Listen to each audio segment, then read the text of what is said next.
حیائی کی صورتیں کیا ہے؟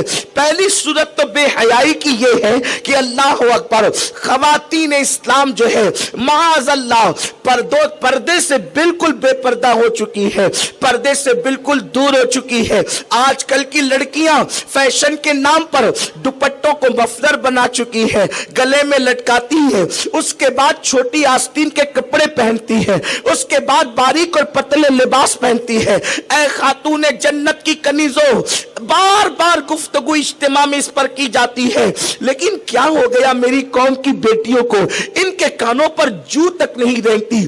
آج کل کی لڑکیاں جدید فیشن کے نام پر، روشن خیالی کے نام پر، سیریل اور فلموں کی اداکارہ کی نقالی کے نام پر اللہ اس کے رسول کی نافرمانی کر رہی ہے۔ اپنے حسن کی نمائش، اپنے جسم کی نمائش، اپنے بڑے بالوں کی نمائش، یہ سب کرتی ہوئی نظر آ رہی ہے۔ لیکن یہاں سے لے کے وہاں تک ہزاروں خواتین اسلام کو میں یہ پیغام دینا چاہتا ہوں، ذرا اپنے دلوں پہ ہاتھ رکھ کر کے سننا، ایمان کے کانوں سے سننا، دلوں کے کانوں سے سننا۔ میرے اللہ کا قرآن پکار پکار کر کہہ رہا ہے، ان بطش ربک لشدید، تیرے رب کی پکڑ بڑی سخت ہے۔ اللہ کے قوانین پر جب کوئی عمل نہیں کرتا، رب کے فرامین پر کوئی عمل نہیں کرتا، تو قدرت اس کی پکڑ کرتی ہے، اور جب قدرت کسی کی پکڑ کرتی ہے اس کو کہیں کا نہیں رکھتی۔ اپنے خوبصورت ہونٹوں کی نمائش کرنے والی میری بہن، اپنے خوبصورت چہرے کی نمائش کرنے والی میری بہن، اور اپنے جسم کی نمائش کرنے والی میری بہن، ناجائز و حرام چیزوں کا استعمال کر کے زیب و زینت کرنے والی میری بہن، اچھے سے دل کے کان سے سن لے، میرا اللہ وہ طاقت والا ہے جو فرعون کو دریا میں غرق کر دیتا ہے، جو لنگڑے مچھر سے نمرود کو ہلاک کر دیتا ہے، جو شداد کی بنائی ہوئی جنت میں شداد کا قدم رکھنے سے پہلے اس کو دنیا کے اندر موت عطا کر دیتا ہے۔ یہ بڑے بڑے تاریخ کے وہ لوگ ہیں جو بادشاہ تھے، جو تاجدار تھے، جن کے پاس مال و دولت کی فراوانی تھی، لیکن اللہ نے جب نعمتوں سے نوازا تو ان ظالموں نے خدا کی نافرمانی کی، نتیجتاً خدا نے ان کو ہلاک کر دیا، تباہ و برباد کر دیا۔ جوانی پہ اترا کر، بے پردگی کر کے اللہ کے حبیب آمنہ کے لال مصطفیٰ جان رحمت کو تکلیف پہنچانے والی میری بہن سن لے، اللہ نہ کرے، ہزار بار نہ کرے کہ اگر تو نے رسول اللہ کے دل کو تکلیف پہنچائی نا، ناجائز فیشن کی وجہ سے، ناجائز کاموں کی وجہ سے، بے پردگی کی وجہ سے، بے حیائی کی وجہ سے، ایسی بیماریوں میں ایسی عورتیں مبتلا ہوتی ہیں کہ بستر سے اٹھ بھی نہیں پاتی، تباہی کے دہانے تک پہنچ جاتی ہے، حسن چھن جاتا ہے، کوئی منہ بھی نہیں لگاتا۔ اچھی طرح یاد رکھنا، گناہ انسان کو بیماریوں تک لے جاتے ہیں، گناہ انسان کو تباہی تک لے جاتے ہیں۔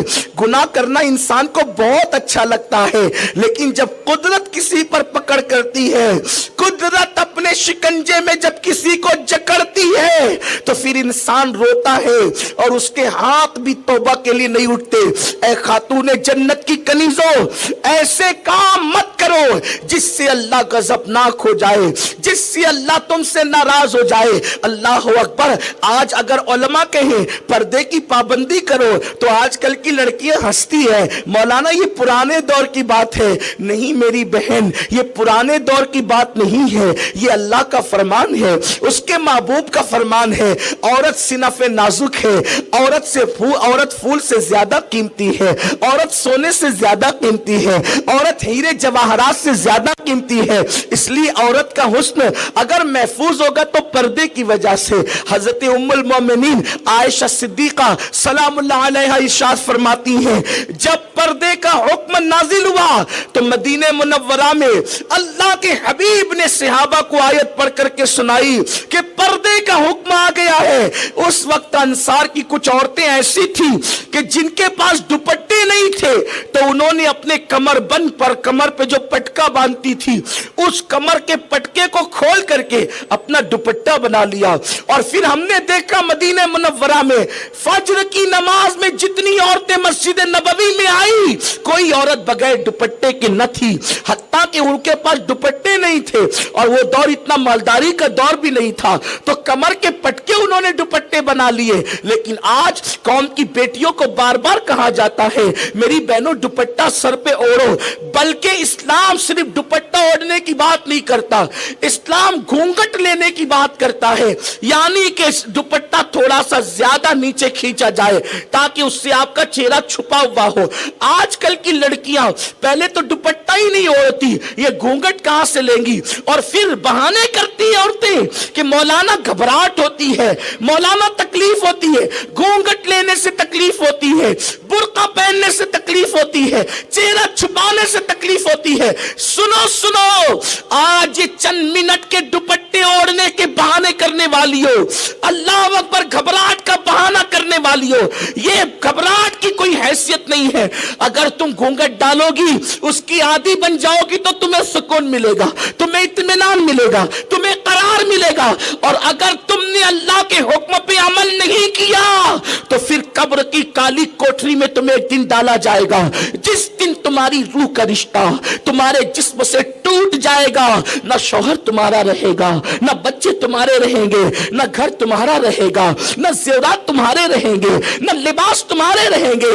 कब्र में अकेले जाना है, अकेले अपने शौहर के हुस्न पर और दौलत पे इतरा करके अल्लाह की नाफरमानी करने वालियों, गुनाह करने वालियों, गुनाहों के अड्डों को आबाद करने वालियों, कब तक गुनाह करोगी, कब तक जुर्म करोगी, गुनाह कर करके कब तक रसूल पाक के दिल को तकलीफ पहुंचाओगी? उसी वक्त तक ना जब तक तुम्हारे जिस्म का रिश्ता तुम्हारी रूह से जुड़ा हुआ है। और याद रखना, जो मेरे नबी को खुश नहीं करता अल्लाह उसकी जिंदगियों से खुशियां छीन लेता है। ज़ेवरात तुम्हें खुश नहीं कर सकते, नरम गद्दे तुम्हें खुश नहीं कर सकते। अगर तुम्हें खुशी मिलेगी तो मदीने के ताजदार को खुश करके खुशी मिलेगी, उसके सिवा खुशी नहीं मिल सकती।